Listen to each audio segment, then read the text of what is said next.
Welcome back, everybody present here and watching it live. We are live from IBC 2024 in Rye, Amsterdam. We have amazing Ross Mason now. I've had a pleasure of talking to him, meet him a few months ago, and he's an amazing artist based out of London. He's a freelance 3D artist working with brands and agencies. And he also teaches Cinema 4D and Redshift on YouTube and Patreon. So follow him, get to know what he does. You can also scan the QR code to download the assets that he has shared today. He's going to talk about it as well. You can learn with it later when you watch the videos again. I'll let Ross take ahead and have you take through the journey. Thank you. Amazing. Thank you very much, Karan, for the lovely introduction. Hello, everyone, and everyone watching at home.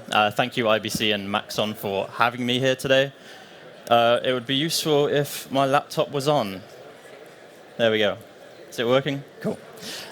So today I'm going to be talking through lighting and texturing in Cinema 4D and Redshift. That's kind of my primary software that I use. I'm a freelance 3D artist, motion designer, teacher, like Karan mentioned. I like nature, fitness, photography, and that's pretty much everything about me. So I'm going to quickly show you a show reel, and then we'll just dive straight into some projects.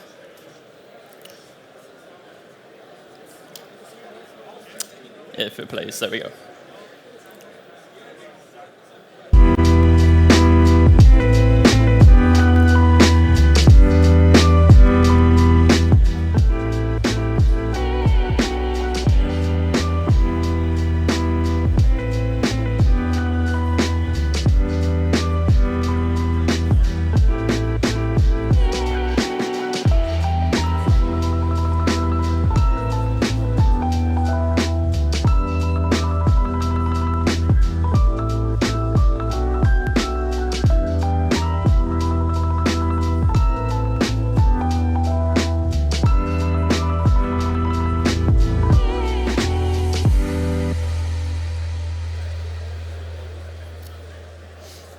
Cool. So, like I said, I like lighting and I like texturing, so let's just get straight into both of them. And I want to start off with lighting and my approach to building scenes and kind of how I approach this side of things. So I want to start off with this interior project, which I made with a good friend of mine, Owen Schmidt, and he helped build the composition, and then I took it and did all the lighting and texturing. So before I dive into the cinema file, I kind of just want to say that it's always important to experiment with light. And for me, I think lighting can completely make or break a visual and can completely change the look and feel and the mood that it delivers to a viewer and to an audience. So, for example, using this like nighttime lighting gives it this very like mysterious kind of ominous feel, and then like the golden hour lighting makes it feel extremely cozy and completely transforms that same visual. So I'm going to dive straight into cinema and kind of show you the setup for this. So it's fairly straightforward. I mean, it kind of, let's see if this will update. And I don't know why this is so zoomed in, but it's okay. We'll work with it. Okay, hold on. Am I going to have to reboot this? Maybe. Hold on. Do a bit of updating on the fly. Okay, whilst that reboots, hopefully. Sorry, bear with me. There we go. Okay. Yeah, while that reboots, kind of why I wanted to mention this slide is that obviously I'm going to show you kind of my lighting setup for this, but there is a lot of experimenting and look development behind the scenes until I get to a point where I'm happy with what a visual looks like. So if I can open this, I'll show you exactly what's going on. So we can see on the right-hand side we have this dome light. So this essentially is going to take a HDRI, which is a 360-degree image, and use that to light the scene. So I like to use this for, I'd say, like 90% of my projects, because obviously it's using an image from the real world and it's using that real lighting and that diffuse and that reflection, which is then kind of projecting itself into the scene. So I find that this delivers incredible realism, which is what we're seeing here, and we can obviously completely rotate this. And this is quite an intense scene, so it's going to take some time to preview, but Redshift luckily is super flexible and versatile, so it does calculate it at a pretty good rate considering everything going on. But kind of like I said a minute ago with the experimenting, we can like rotate this dome light around and get completely different looks and feels. And as Andy mentioned in the previous presentation, also the Redshift sun and sky is super powerful and can kind of deliver very, very similar results with a really nice kind of art directable ability. So I can just bring this in and like rotate this around and get just really nice lighting kind of straight out the gate. And there's a bunch of settings in here we can adjust. For example, we can go to the sun and increase the scale. I'm just going to go crazy high with this. And we go from like a really kind of sharp lighting to now like quite a soft, diffuse lighting, which again is really helping to kind of transform that look into something that's a much easier on the eyes. The other thing going on in here is this Redshift environment, which I'm just going to show you in the presentation because it'll be easier. But I think atmosphere, especially with these kind of interior scenes, is going to really help elevate the scene and give that sense of scale and depth, which I think in my eyes just really sells the image. So by default, you're going to get this kind of warm, like blanket of layer, like this atmosphere. But I've actually, in this case, used this custom one, which pushes it much more towards like a cooler temperature and also breaks up that fog so you feel like you have kind of some low-level clouds. And this is all completely procedural within Redshift. So what you'll see I have going on here, and let's see if I can just do a render region so this calculates a little bit quicker. I have this material setup here, which essentially is layering 3 different noises.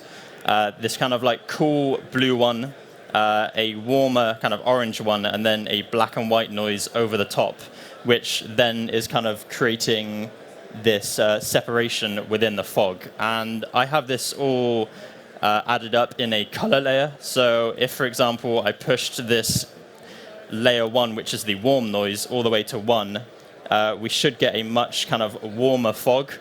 If I change that to normal, there we go, we can kind of see that coming through.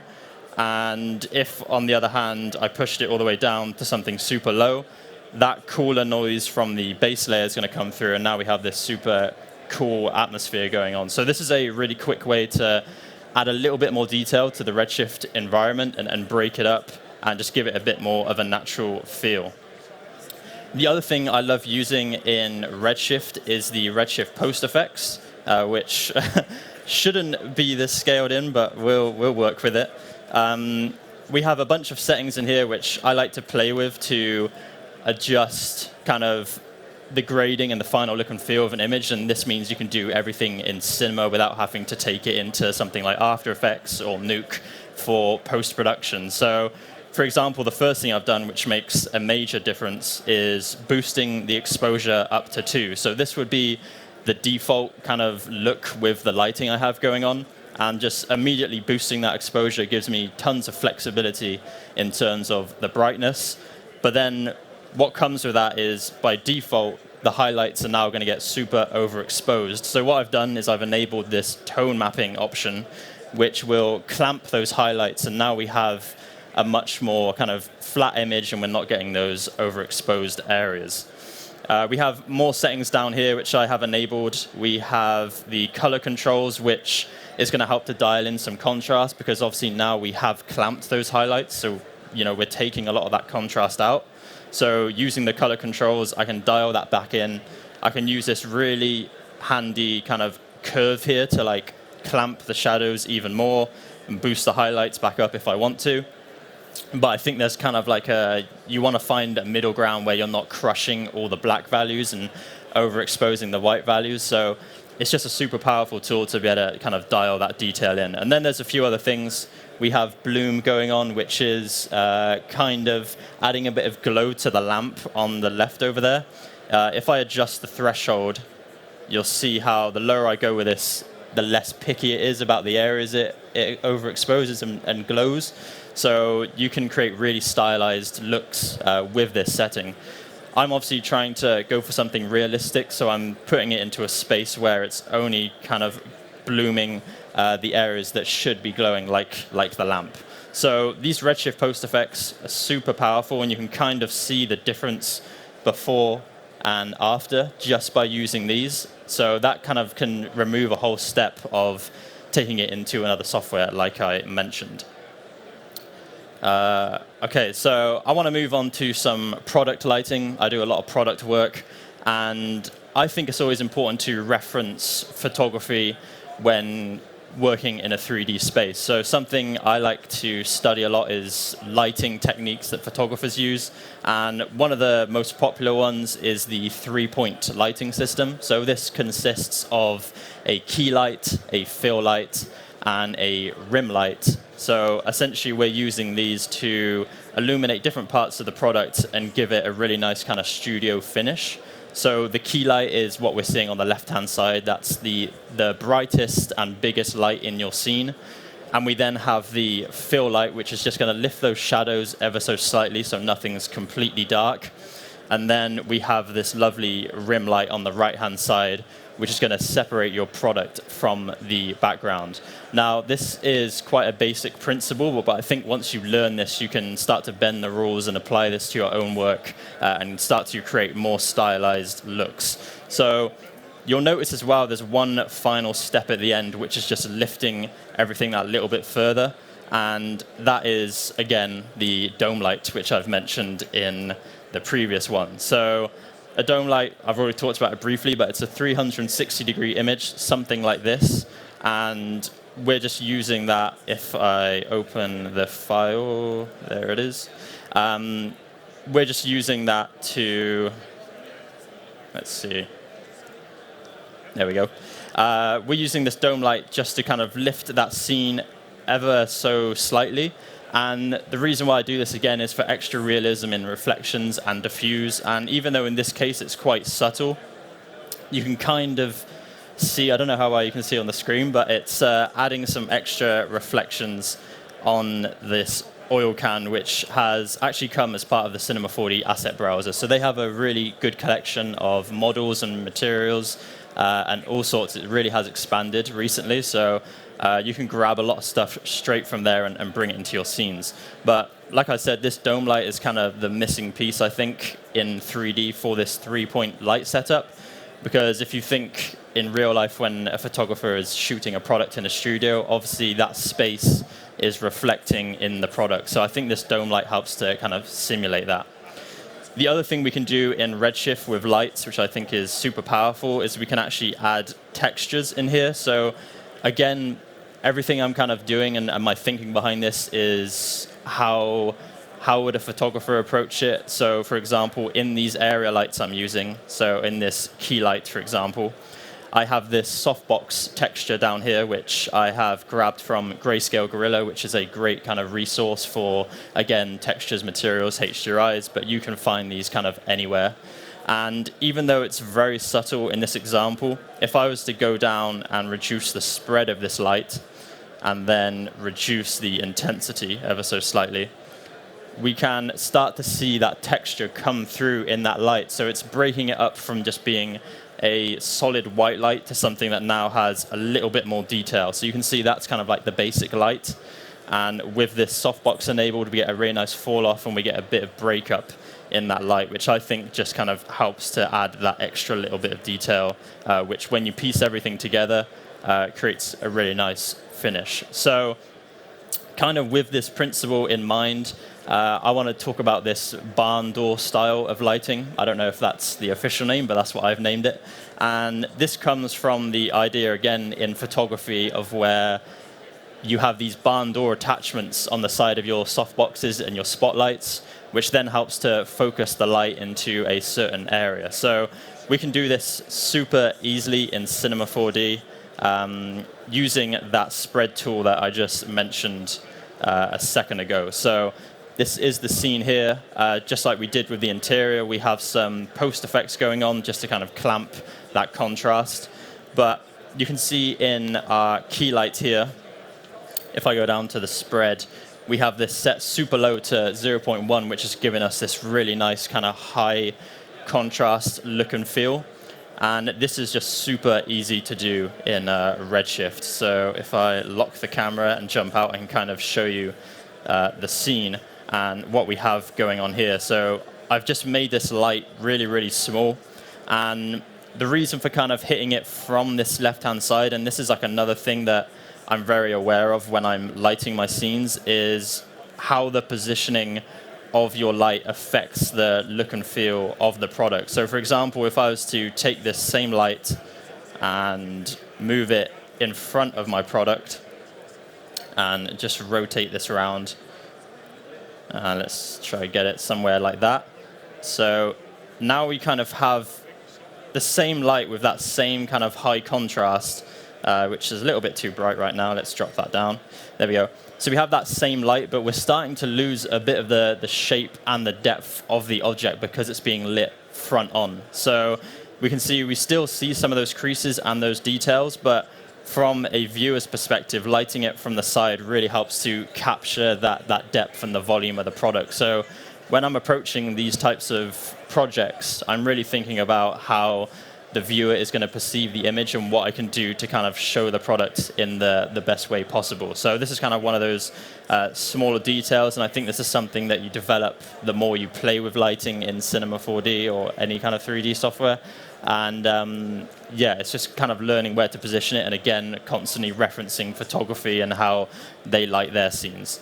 So let's move on to texturing, and particularly I kind of want to focus on the extra like tips and tricks you can do to push your texturing, that extra like 10%, which pushes it from something that potentially may be perceived as CGI to something that moves more into like a photoreal space. So for example, I do a lot of work for drinks brands, so I've done a lot of glass texturing, and something that I've really studied is like all the tiny little imperfections in glass, but this can obviously be translated to any type of product. So for example, what we see here is these kind of little, I guess like deformations in the glass, because no glass is ever perfect. So like really like dialing in these smaller details here and kind of looking at surface imperfections where we have these kind of smudges and scratches, I think is what takes it to the next level from, like I said, something that might straight away be perceived as CGI to something that feels a bit more realistic. So I want to dive into kind of setting this up and these kind of smaller details, but I want to start off by saying, obviously you want your object to be UV unwrapped, so I've kind of done that process here in Cinema, which gives me then the flexibility to add those details in the texturing. So I've UV unwrapped it, brought that into Photoshop, and kind of set up those smaller artwork details. And this can then be used for something like a bump map or displacement map.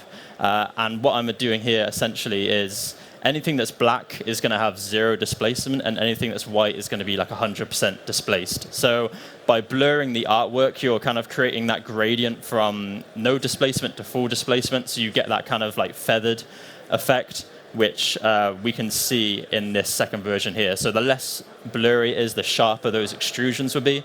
And there's usually a bit of back and forth between Photoshop and Cinema 4D to kind of finesse this and get this into a place that I'm really happy with. So let's open this in Cinema and take a look at this. So give it a second to update. There we go.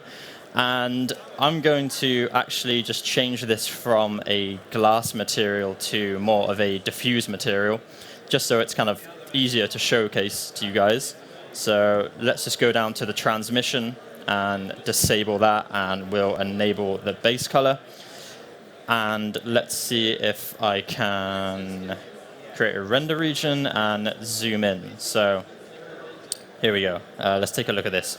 So you can see in the material here, I have all those different kind of artwork pieces that I was discussing a minute ago. So we have those kind of punt details at the bottom.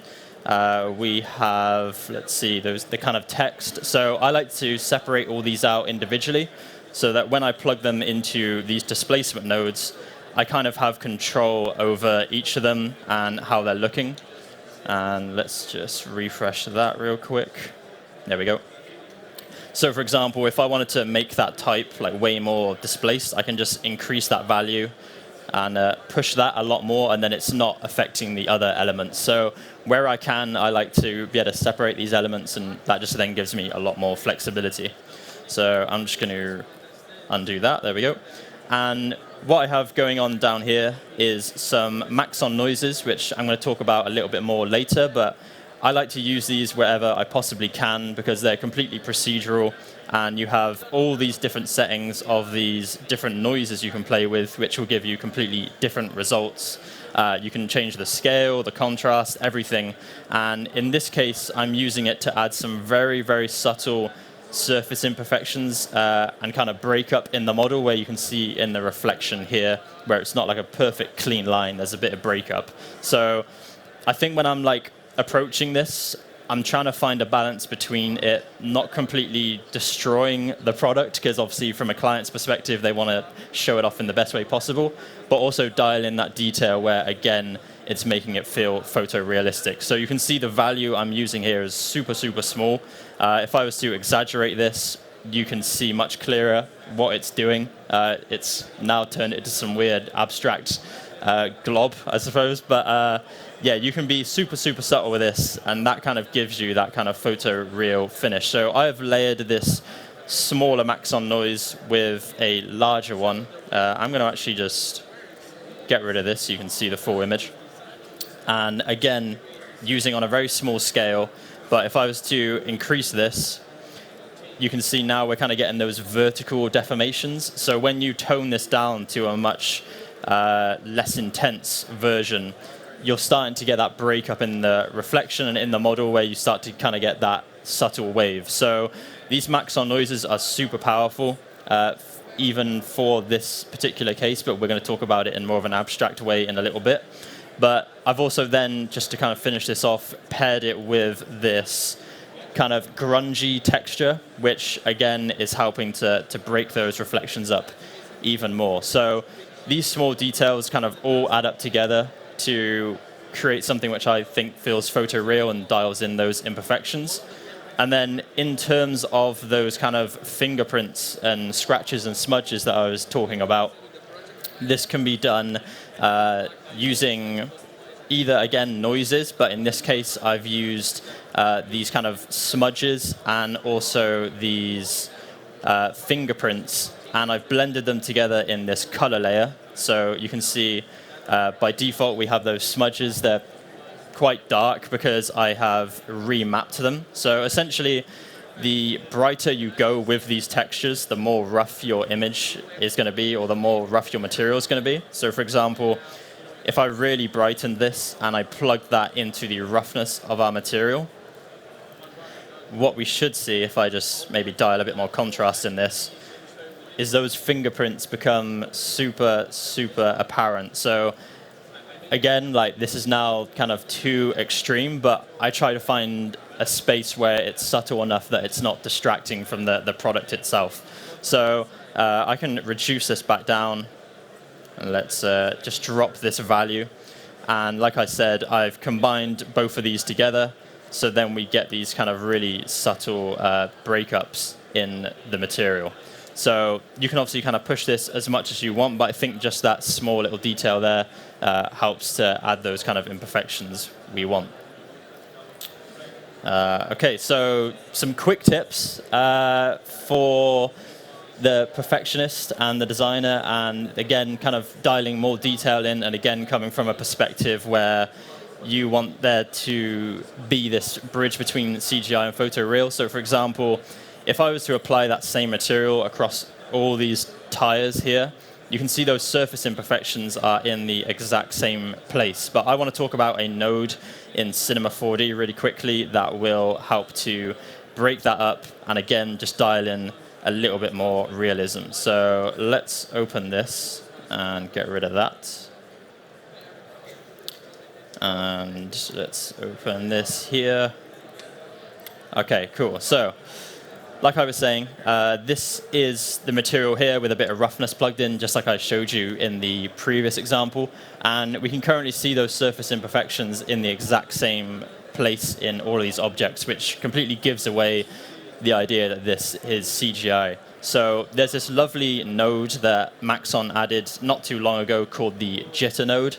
Now, by default, if I was to plug this out color into the base color, this is going to add variation to our model. So it's going to be set to essentially take a black color, and actually it might be better if I just use one from scratch. So let's drop a new one in and plug that in. There we go.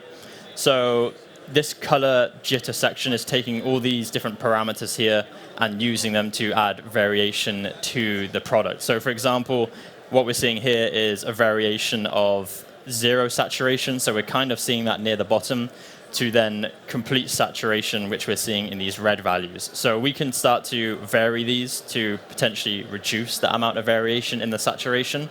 And likewise, we have this hue slider here, which we can use to then completely vary the hue of the color itself.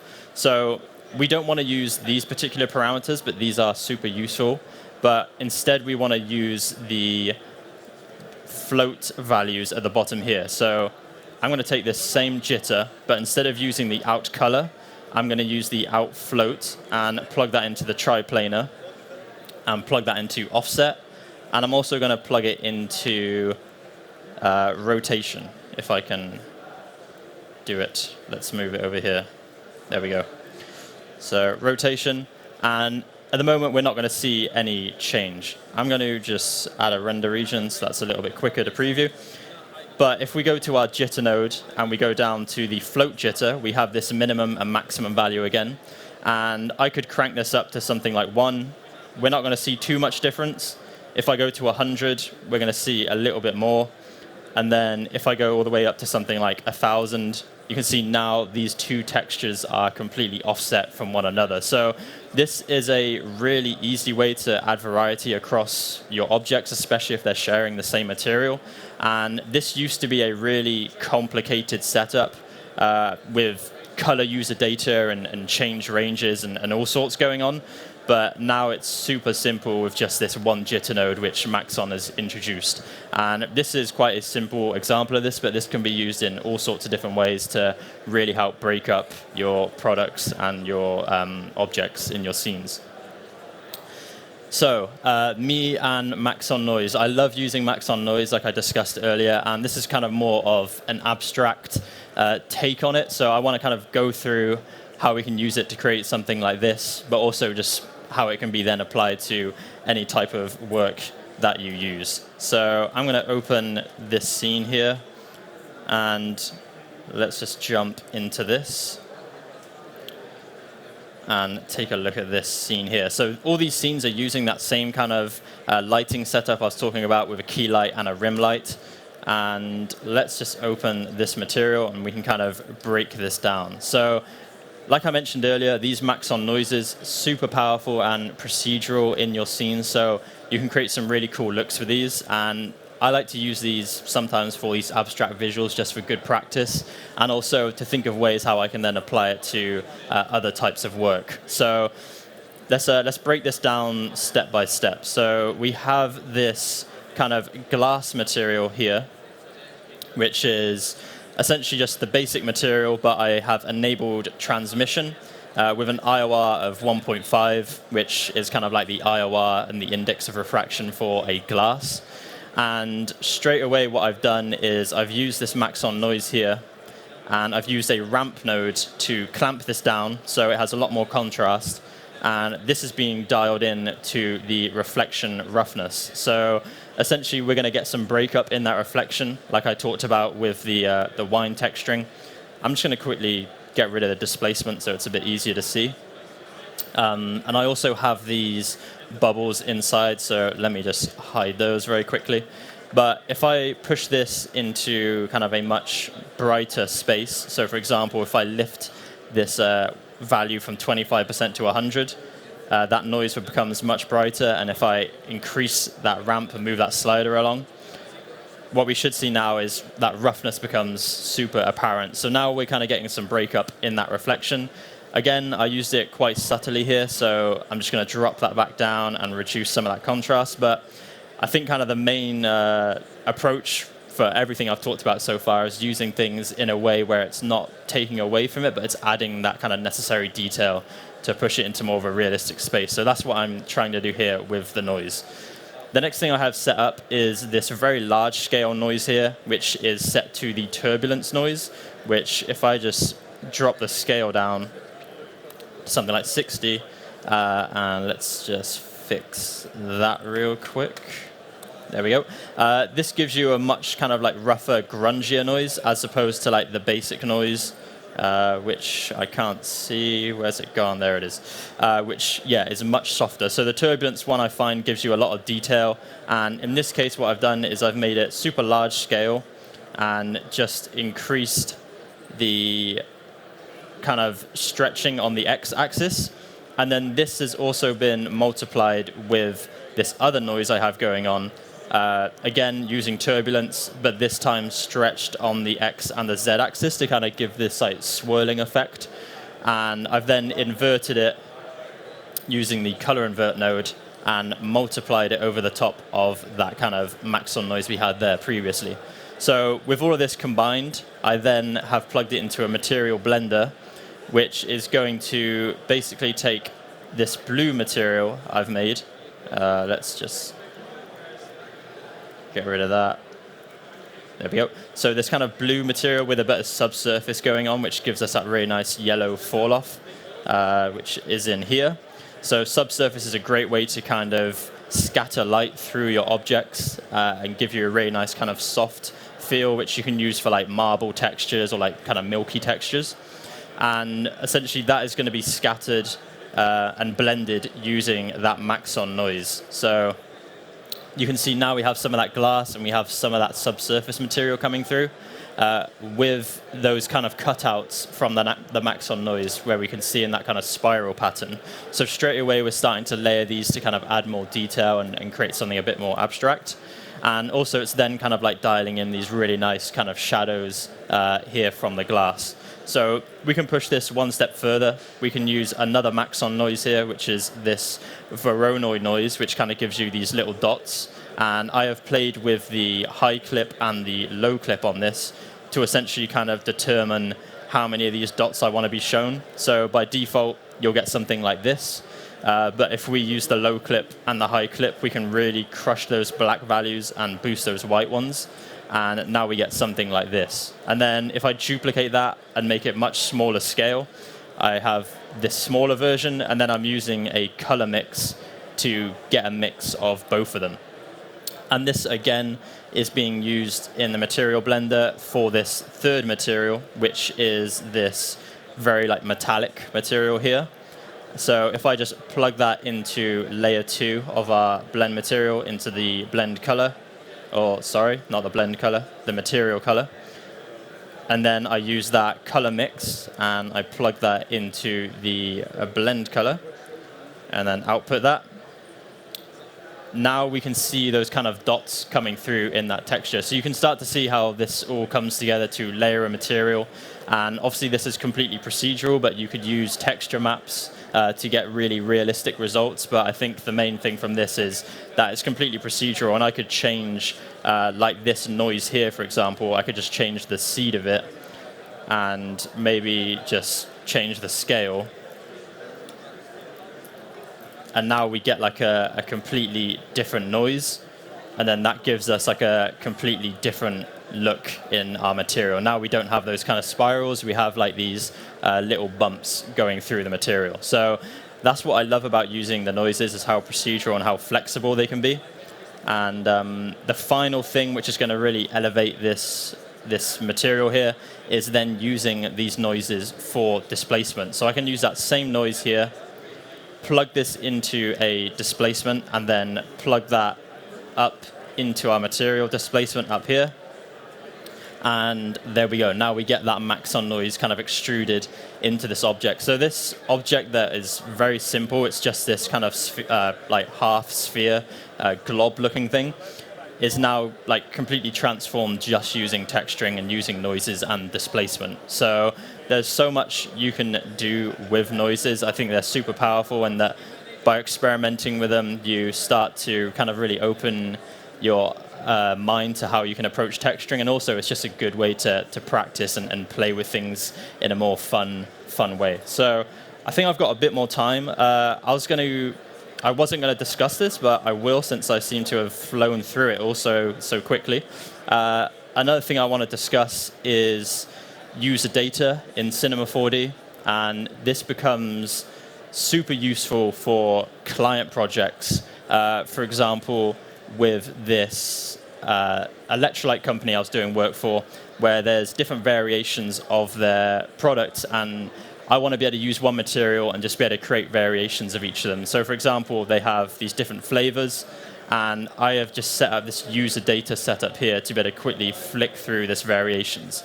Now this is obviously like a small example, but if you're working on a project where there's like tens or hundreds of products, this can be a really quick way to be able to flick through those variations. And then with the take system in Cinema 4D, you can set up these different takes to then go through these different variations and then just render out these takes, so you can just leave Cinema to just work its magic and run through everything. So I'm going to show you how I set this up. So let's first of all open the material for the sachet. There we go. So what you'll see is I have each of these different variations. For the sachet over here, you can see the different artworks. And essentially what I've done is I've plugged them into a shader switch, which by default you would have to manually plug in the offset or the shader selector, but we're using the user data here to drive that. So the way we set that up is if we go to add user data, and I'm just going to delete the previous version, and we can go from float to, let's see, where's it gone? Hold on. Let me undo this. Okay. Add user data. There we go. So we can go from float to integer, so that's like a single value. And then by default, the interface would be integer. So if I was to kind of plug this into the material, it would just be a number we would have to change. But I can change the interface from that to something like radio buttons, which now would give us these kind of little buttons we have down here. And we then just have to correspond this to the textures in the material. So for example, if I put 0 and then corresponded that to the berry variant, and I'm going to have to delete this original one. There we go. Cool. And I don't know why that's done that either. Quick tab radio. There we go. So now it's basically saying to this user data, okay, which user data do we want to reference? And I haven't actually named it, so let's name it something. Let's call it, we'll just call it variant. Hit OK. And in this user data, we're searching for that variant data, and this is plugged into the shader selector. So now, because we have told the user data that 0 is the berry flavor, that's going to try and reference whatever is plugged into shader 0, which in this case is berry. So I've made sure that those two link up. And you can dial all these in, so I'll just quickly do that. So we have, let's just call that outer, we have lime. And I'm separating all of these with a colon, and then obviously having the number and the name. So this is the number of the shader object, so shader 0, 1, 2, 3, and then the name for each of these, which then we will see in our user data here. So now what we should see is we have berry, we have the elderberry, the lime, and the lychee. So this is a really quick way to be able to flick through these. And then in terms of setting up the takes, let's just go through that from scratch. So we have our default take here, which is going to be set to berry. If I press new child take and I set this to lime, for example, what I can do is I can enable auto take and also the lock overrides. And basically anything I do now in Cinema 4D is going to track it. So if I just change this from berry to lime, you can see this now appears in our category down here, and it's seen that we have enabled the lime. So if I flick between the main, where it goes back to berry, and lime, and that's like a really quick way now to have that take set up, and we can duplicate these and make all the different actions and adjustments that we would like. So obviously this is a simple setup, but this can go on. You can make this as complex as you like. And then one final thing, which kind of this all just goes hand in hand. If I was to now render this, Cinema 4D has these amazing tokens, which you can find from the drop down here. So essentially I have $PRJ, which means when I render this out, it's going to have the name of the project file. So in this case, 06 user data. And then I've added an underscore, and then I put $take. So on the end of that render, it will add the take name. So when you are rendering all these takes out, you then have really easily findable kind of file names, which become super useful when you're working on large scale projects. So I think that's everything from me. So thank you for watching. Hopefully you found it useful. Thank you for everyone at home watching. And yeah, I'll be around. So if you need anything, just give me a shout.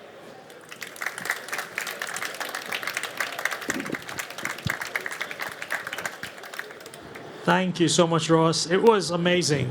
I loved it. Do you have any questions? Anybody?